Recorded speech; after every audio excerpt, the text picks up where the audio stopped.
Bonjour, gang des élites du sport. Aujourd'hui, on va faire nos choix pour l'association Pacifique. En premier lieu, on va avec les Ducks d'Anaheim. Pour moi, mon joueur, c'est Trevor Zegras. Trevor Zegras est un joueur électrisant. On se rappelle de la feinte Michigan lors du match contre les Canadiens. Il possède 32 points, 12 buts et 20 assists. On se rappelle aussi qu'au All-Star Games, concours d'échappée, il a fait une feinte époustouflante, euh, les yeux bandés. Donc, pour moi, ça me satisfait. Il prend mon vote pour les Dogs d'Anaheim. Selon moi, ça serait Ryan Getzlav.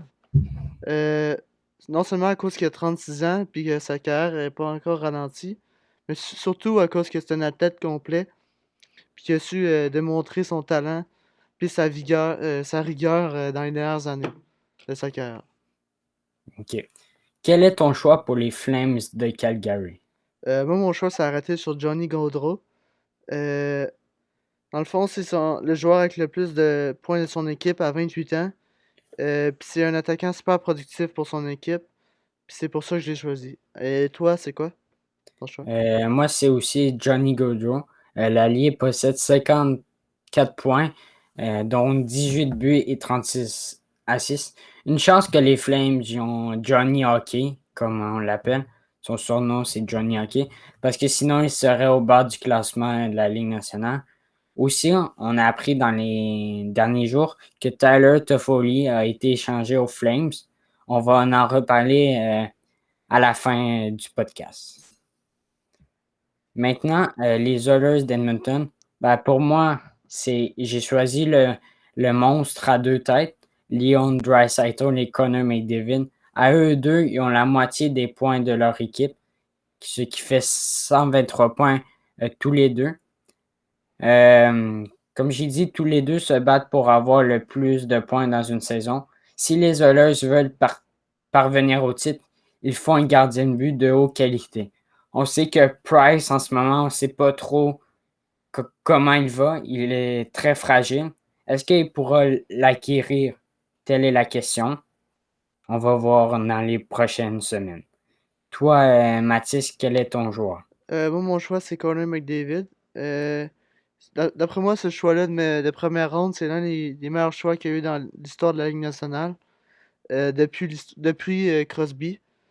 Euh, Puis selon moi, c'est un joueur très dominant, comme tu l'as dit plus tôt. Puis il fait beaucoup de buts pour son équipe. Il est là quand ça compte. Puis il a su démontrer son talent, puis ses mains, puis ses habiletés.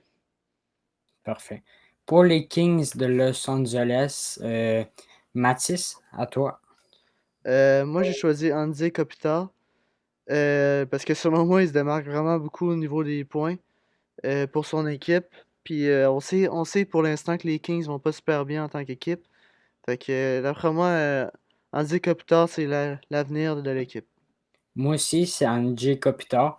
Pas grand-chose à ajouter. Mathis a presque tout dit. Juste les stats, il a récolté 42 points, 14 buts et 28 assistances. Pour les Coyotes de l'Arizona, mais avec une saison difficile comme ça, c'est dur de choisir un joueur, mais mon choix est arrêté sur Clayton Keller. Cet allié est sans doute aucun doute le meilleur joueur de son équipe et il a produit 38 points, dont 17 buts et 21 assistances. Toi, Mathis, quel est ton joueur? Moi, mon choix s'est arrêté sur Phil Kessel. Dans le fond, ça, c'est mon joueur coup de cœur de la Ligue nationale. Avec ses près de 1000 buts dans la Ligue nationale. Il a su démontrer son talent à plusieurs opportunités, non seulement avec les Pingouins lors de la Coupe Stanley en 2016, puis selon moi, il va continuer à se démarquer pour son équipe et pour la Ligue nationale. Ok, parfait. Maintenant, pour les Sharks de San Jose, pour moi, c'est Timo Meier.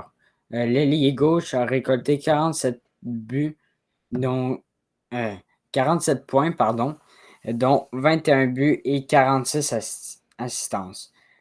Timo Meier, il peut tout faire, que ce soit le lancer frappé, le tir du poignet. Il a un très bon lancer du tir de poignet. Il peut tout faire sur une patinoire. Mais on sait que les Sharks, ils n'ont pas une belle équipe, puis ils ont de la misère à gagner des matchs. Donc, ils n'ont pas beaucoup de victoires, ils sont en bas du classement. On va voir leur fin de saison, comment ça va aller pour les séries. Toi, Mathis, quel est ton joueur pour les De mon Sharks côté de également, Saint-Louis? j'ai choisi Timo Meier. Parce que cette saison-ci, il se démarque énormément au niveau des points, comme tu l'as dit plus tôt.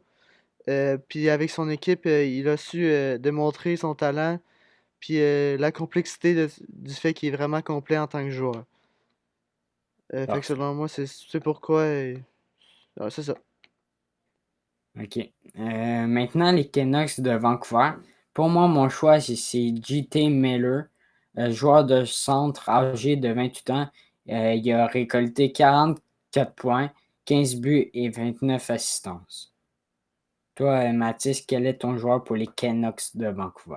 Moi aussi, j'ai choisi JT Miller parce qu'il a une avance de 20 points sur tous les autres joueurs de son équipe. Puis on peut dire qu'il a l'équipe sur son dos en ce moment, étant donné que les Canucks sont très bas au classement général. Fait que c'est pourquoi j'ai choisi JT Miller. Parfait.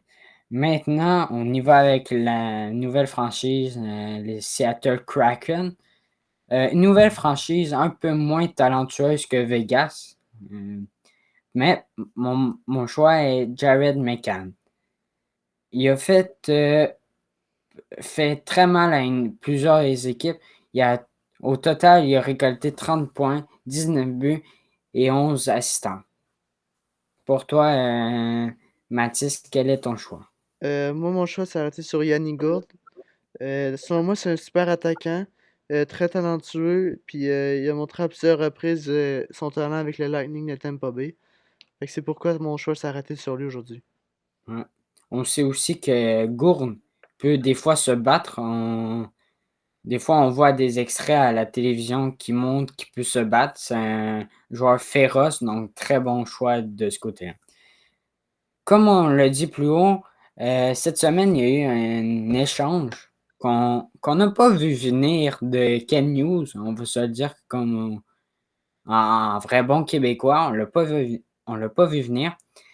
Toffoli, lui qui voulait rester à Montréal, a été échangé contre Tyler Pitlick, Emil Henneman, un choix de premier tour en 2022 et un choix de cinquième tour en 2023. On va parler d'Emil Henneman en premier. C'est un ailier gauche suédois. Il joue pour les Leksand IFE dans la Ligue suédoise de hockey. Le jeune de 20 ans est comparé à Arthur Lekonen dans l'équipe du Canadien de Montréal et il est peut-être meilleur que lui. On va voir. Il a juste 20 ans.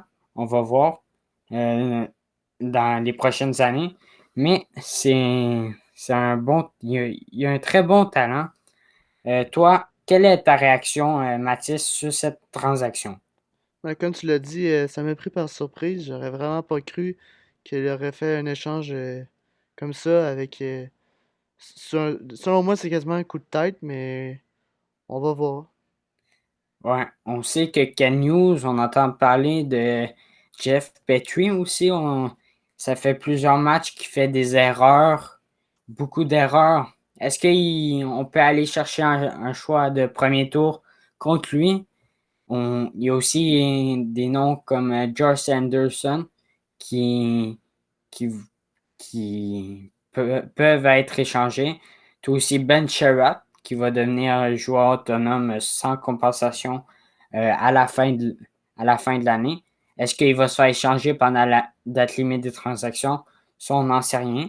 Mais Ken Hughes montre son talent qu'il peut échanger n'importe qui, n'importe quand. Euh, voilà. Donc, bonne transaction. Bonne petite transaction. C'est tout pour ce podcast. Merci de nous avoir écoutés, Mathis. Le dernier mot vient à toi. Ah, merci beaucoup pour nous avoir écoutés. Vous pouvez aller voir sur nos réseaux sociaux, YouTube, où ce que le podcast va être posté, ou sinon sur Instagram, où qu'on a l'actualité sur notre podcast. Sinon, merci de nous avoir écoutés. On se voit dans le prochain épisode.